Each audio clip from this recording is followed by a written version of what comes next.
Hey everybody and welcome back to Split Couch Games. I'm Scott. I'm Ben. We didn't go over how we were doing this. It's true, we did not go over our intro, but, you know, usually for the podcast it's always that. But I mean, not always. You will have a tendency to change it up. So you got to keep things fresh. Anyway, we're going to be talking about the most important thing that we have ever talked about on the podcast, and that is in 2 days baseball season starts. Woo! And Ben leaves. Okay. No, just gonna get up and leave. I'm just kidding. But we are going to talk about something that's been a hot topic for a few years, and it's kind of reached a bit of a boiling point recently, and that is microtransactions. And yeah, of course, if you haven't kept up with the news, For Honor, the sword fighting combat game from Ubisoft, has been a little raked across the coals, if you will, for their implementation of microtransactions. Yeah? Yeah. Is that a good way to put it? Sure. It seemed kind of like you're struggling with your words a little bit there. I was running some mixed metaphors in my head, and I couldn't figure out where I was going. Okay. It is... But yeah, no, they've been... Yeah. Ubisoft has been receiving a lot of flack for it. Did I say Activision or Ubisoft? I don't know, but whichever you said. Definitely Ubisoft. Yeah, Ubisoft is the developer behind For Honor. But no, they have microtransactions that are similar to a lot of other games nowadays, where it's like you can just pay real money, get a special currency, and then that special currency can be used to buy emotes, skins, all that kind of stuff. I don't believe it's used to purchase like anything else in terms of like you could use it to get like character classes or anything like that. I believe it's all cosmetic. I believe that the silver also, or the steel, is actually used to level up, or the in-game currency that you earn, like that is used for both. Yeah. So you have to choose between either getting something useful or so between getting like a cosmetic thing and paying money only gets you the cosmetic stuff. And I believe that's what I believe. If I'm wrong on that, I haven't actually played the game, so you guys can correct me in the comments. But yeah, so people did the math, and it was either you can pay $732 on top of the $60 game to unlock everything in the game, or you can spend upwards of 2 years grinding, and that's like consistent, like at least 3 hours, I think was the number. Like 3 hours a day. Yeah. Gotcha. Yeah, I mean, obviously, like, I'm not exactly a huge supporter of microtransactions, but that really only stands for when it's done poorly. Mm-hmm. I feel like if a game implements microtransactions in a fair and balanced way, that you don't really have anything to complain about, because at that point it's kind of like a do it or don't. Like, it's your choice. It doesn't hurt you if you don't. There are plenty of games out there that do it very well, and For Honor obviously didn't. And personally, I kind of feel like the appearance of microtransactions along with paid DLC is obviously something that's kind of hotly debated in amongst the gaming community and everything.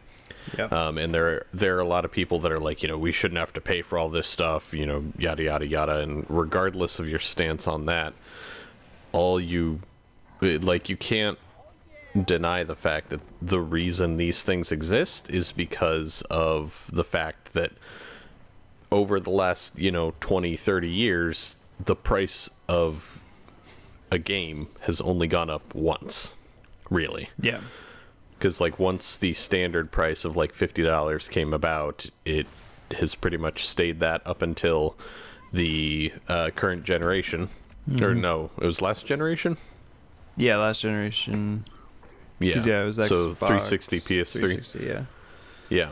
So, and it only went up by $10, which, I mean, is a lot, but at the same time, like, the rising costs of game development are something that are increasing exponentially, but people aren't really willing to cover those costs, so game developers have to figure out a way to do that. Yeah. It's an interesting thing because games have to sell so many copies, and they put 2 years of work into it, and they have just a ton of people working on it. It's super expensive. I think that the No did a really good rundown of all the costs and everything, and why the $60 game is actually pretty cheap. Yeah. And yeah, it is actually really cheap, and we're really lucky that it has stayed that way, because it could easily be that games are standard $100 now. Oh yeah, sure. But I think that, like you said, For Honor didn't do it right. And I think that that's because it was because of the difference between saying like, hey, you can spend your in-game currency to level up, or you can use it to unlock things. And that right there is sort of the main issue I have with it, is that you have to choose whether to improve your skills or the fun. And in a $60 game, that shouldn't be the case. Like, you should have a way for both to happen. Yeah, I didn't realize that the currency that you can purchase was the same as the currency that you use to level up. Like, I knew that you could earn that currency in game. Yeah. But let me double check that while you. Okay. Well, I'll just keep talking then. Yeah. But no, I didn't realize, assuming that you're correct, that the currency that you earn in game was the same currency that was used to purchase microtransactions and to level up your skills or upgrade your weapons or whatever it may be. And I mean, if that is the case, then I mean, that's obviously where they messed up, because any other game out there that has done it correctly, I don't like, they pretty much have like completely separate currencies. Like they have the one that you can earn in game, and that can be used to like level up or whatever, but then the one that is for the microtransactions is its own unique thing. And I feel like that's done intentionally, because anytime you give someone the ability to compare time versus money, people are going to get upset. You look at other games and they will have, like, let's say $10 for, 2 emotes or something like that. And if you give the player the option of essentially grinding out that currency, they're going to be less inclined to spend money on it, because they do have that free option, but they're also going to be upset at how long that free option takes.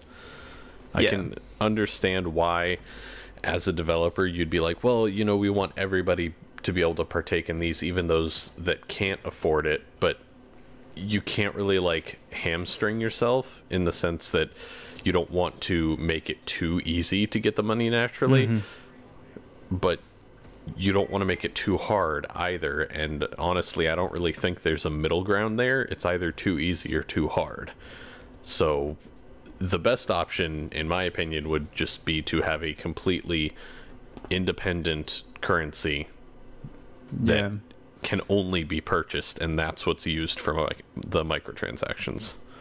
Yeah, I'm looking at it, and as far as I can tell, I'm like, according to this one post on Reddit, I'm wrong, and that like there's just a standard leveling up system, and then you get access to things.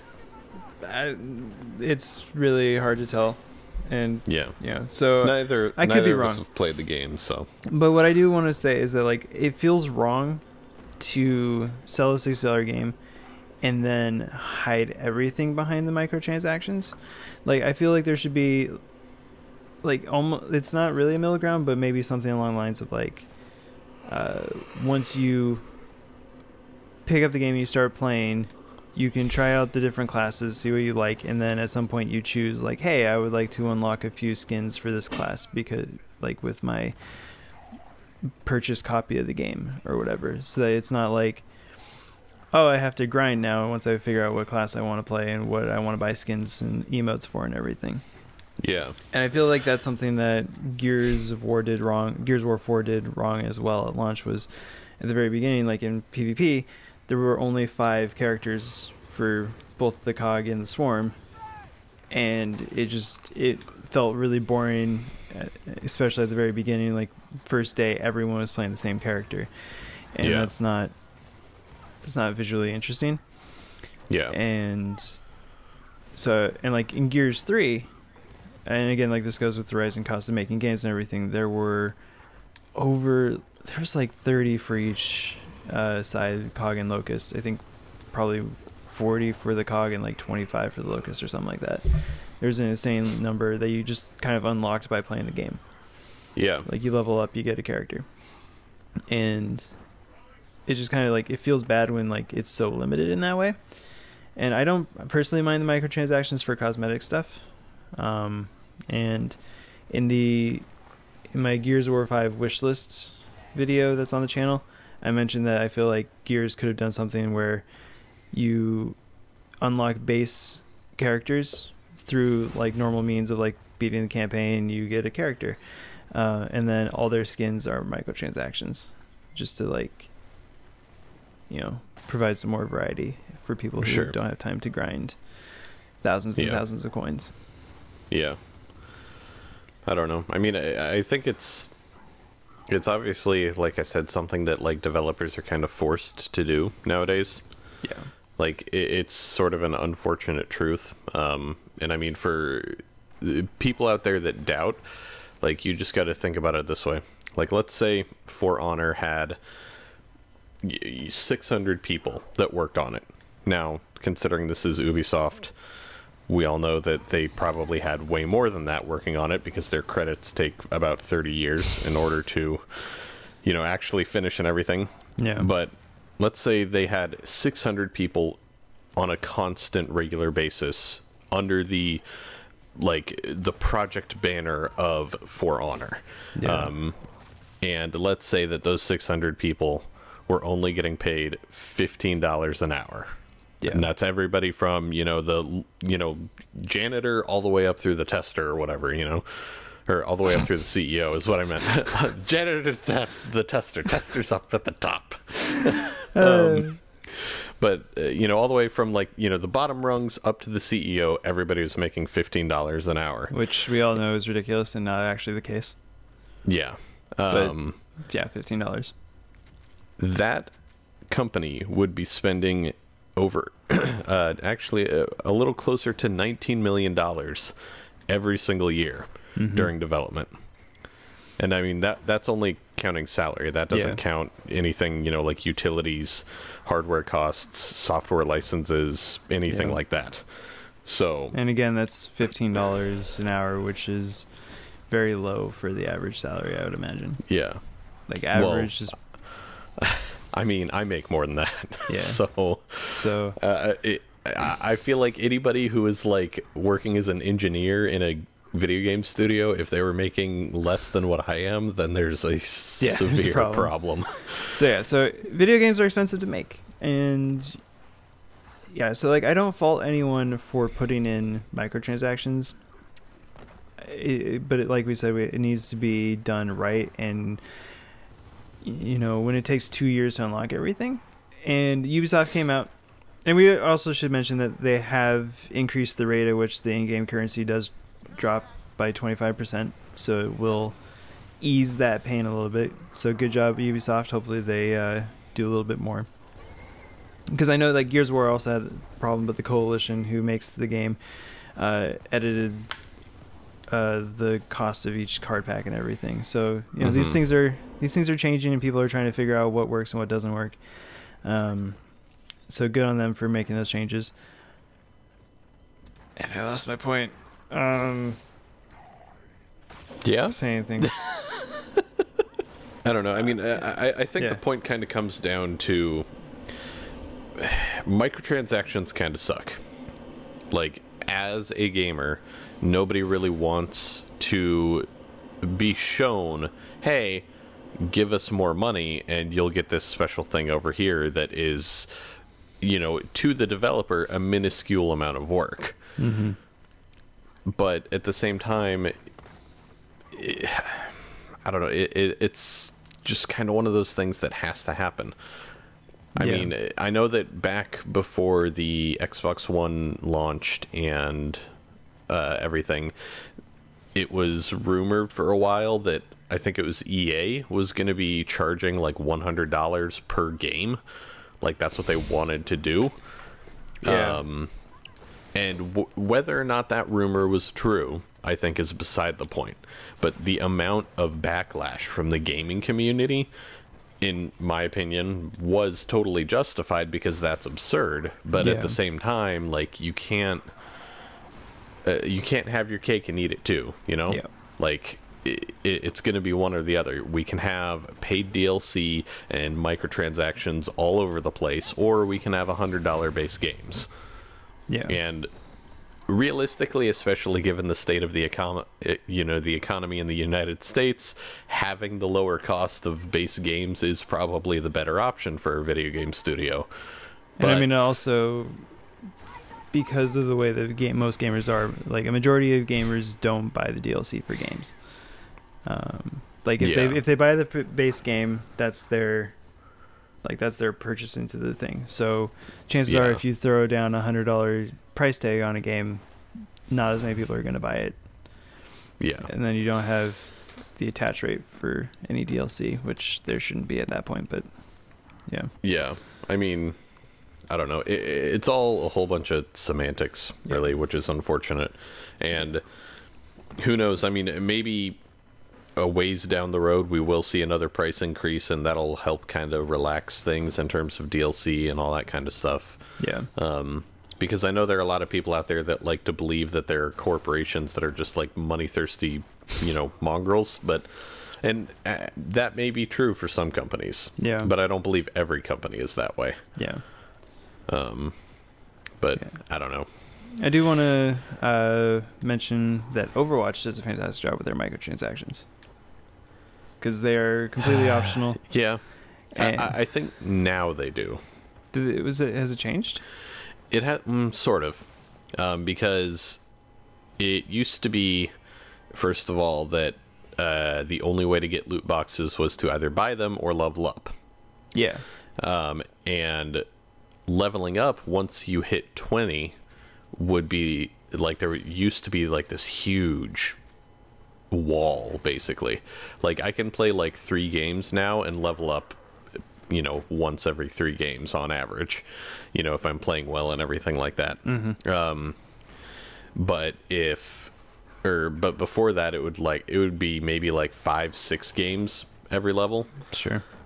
Which made getting them a huge grind, which made the incentive to purchase them a lot higher. And you have to also remember that the arcade mode used to not be a thing. Yeah. So there wasn't even that like guaranteed 3 loot boxes every week. So yeah. Okay. I feel like they've improved. Yeah, for sure. But I mean, mainly the big thing was like they gave you the ability to earn a loot box every level, and that was a big thing that most games don't do. And yeah. I feel like that's sort of the idea, is that like there needs to be a way that like if you play enough, but not too much, because then it just becomes a grind, there needs to be a way to unlock those things in game, especially like for a $60 title. If it's a free to play game, they can charge whatever they want. Like, that's up to them. Like, they can make it pay to win if that's how they want to go. Like, I pay $100 and you get the best thing in the game. I don't care, because that's just the way the game is. And if it's free, like, you go and you see that that's the way it is, it's your choice whether or not to keep playing. You haven't invested any money into it. Exactly.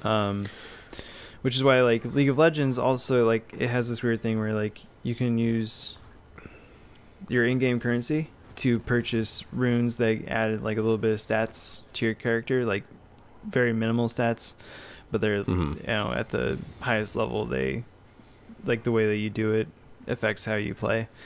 And that in-game currency can also be used to unlock champions, but not skins. Like, skins are only money, and you can also use money for champions.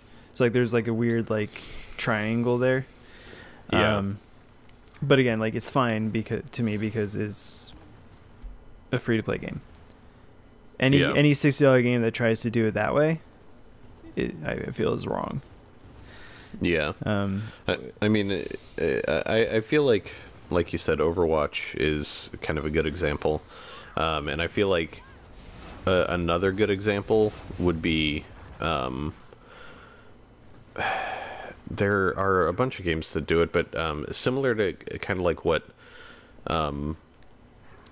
Destiny does with theirs, where they have like the store that you can go and like you can buy the special currency and then get the thing that you want. Mm-hmm. But then they also regularly have like loot boxes that you can get like a couple times a week that will sometimes contain those items and that Mm-hmm. kind of thing. I think they also contain like random consumables and everything, and the odds of getting a actually purchasable item are a lot smaller through the loot boxes. Yeah, but it's still there. I could be wrong on how that works. I'm not sure, but that sounds about right. But yeah. It let's see, I had another point. It's early on a Saturday. It's not that early, but I was gonna say it's afternoon now. it's early on a Saturday. It's fine. But yeah, I think I had a point. I like, as soon as you brought up something, I was like, that's the point. I want to talk about it, but I can't. I just can't. All right. I'm useless this podcast. Just listen to Ben. Kind of like a tangent almost. And sort of like a brief change of topic in regards to free-to-play games and Overwatch. I'm sure you've heard of Paladins, right? Yeah. So, for those of you that don't know, Paladins is a game that is claimed to be a total ripoff of Overwatch. Whether or not that is true, opinions on that I don't think really matter. I feel like there are enough differences that it doesn't completely matter, but that's kind of beside the point. The similarities between Overwatch and Paladins aren't what I'm getting at here. What I'm getting at is Paladins is going to be coming to the Xbox soon, right? Mm-hmm. Paladins is a free-to-play game. It's by the makers of Smite. Wait, what? Yeah, I found that out the other day. Yeah. I mean, at least that's what the advertisement thing that popped up in my feed on Xbox said, is that, from the makers of Smite, play Paladins today or something like that. I don't know. Huh, that's disappointing. All right. Yeah. But anyways, so it's a free-to-play game. So you think, it's a great option for people on Xbox who can't buy Overwatch, go play that or whatever, right? Mm-hmm. Yeah, no. Last I looked, the only option in order to get the game is to buy their bundle that comes with some skins and some currency and that kind of stuff. That's like $30. There is no way to download the client separately. That might, as of September 30th, 2016. Mm-hmm. The Paladins official website says that Paladins will continue to be free on console.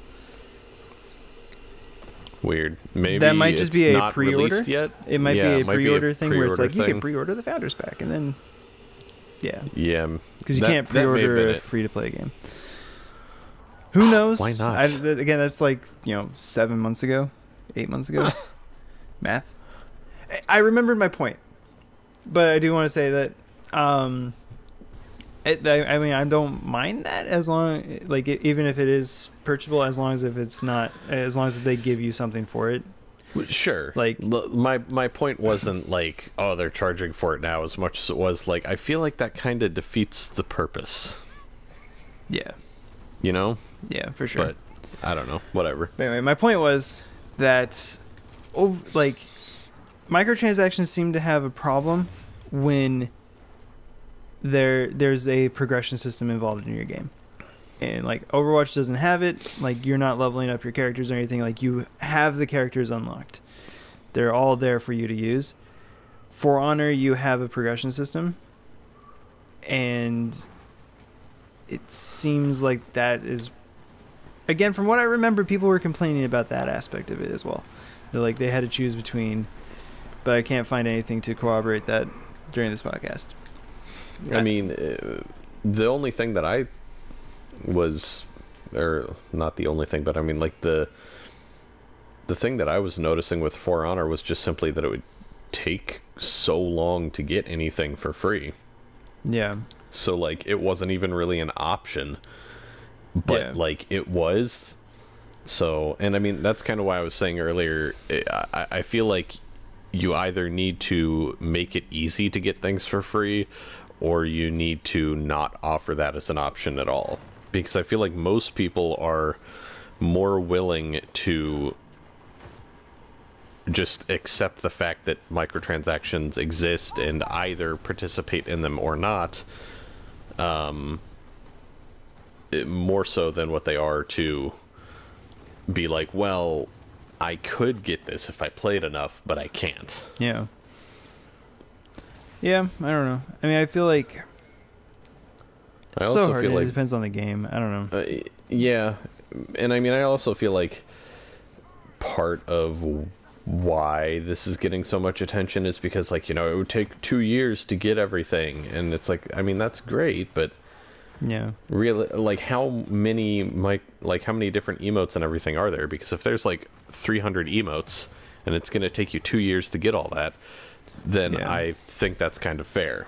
But Well, I mean, so Ubisoft came out and was like, hey, you're not intended to get everything. Just like in a MOBA, you're not supposed to get all the skins for every champion and like sure, unlock every rune page and all that, and not get every champion to begin with. And I'm like, well, yeah, but that's a free-to-play game. Like, you're kind of expected, like, $60 games, you're supposed to get a full experience. And for each game, that full experience changes, like, the definition of a full experience changes a bit. But I mean, I feel like that's beside the point here. Because, I mean, realistically, from what I understand, For Honor's microtransactions are all emotes and that kind of thing. Like, they have zero impact on the game. So, I don't really understand why that would make any difference. Because if I go in and I play For Honor, I'm not getting a lesser experience because I can't dance. I mean, in my opinion, that probably would be a lesser experience because I really love the dance emotes, but that's personal opinion. And I mean, again, like, even in other games out there that, you know, have emotes and all that kind of stuff, like, the developer has never intended for you to get all of them. It is an option, yes, but you have to be willing to pay for it. Yeah. So on the list of things that you can buy with real money, you can get experience boost. Ooh. You can. That's a problem. Yeah. You can unlock all feats. That also sounds like a problem. I don't know what that is. Let's see. I mean, in terms of D&D, feats are typically like passive skills and that kind of stuff, or sometimes activated abilities. Yeah. Oh, there's a tier list for feats. That's always good to hear. Jesus. Okay. Yeah, so never mind. It sounds like yes. They just completely fucked the pooch. And so for, let's see, 30,000 steel, which is looking to be about $30, give or take. You can unlock all the passive abilities, such as increased stamina regeneration, Allies deal more damage. Recover some of your health. Aerial attack that deals medium damage in multiple areas. Jesus. Yeah. Okay. Yeah. That's not good. Like, I had been under the impression that the only microtransactions they offered were for like emotes and maybe some like color skins and that kind of stuff, but like that was it.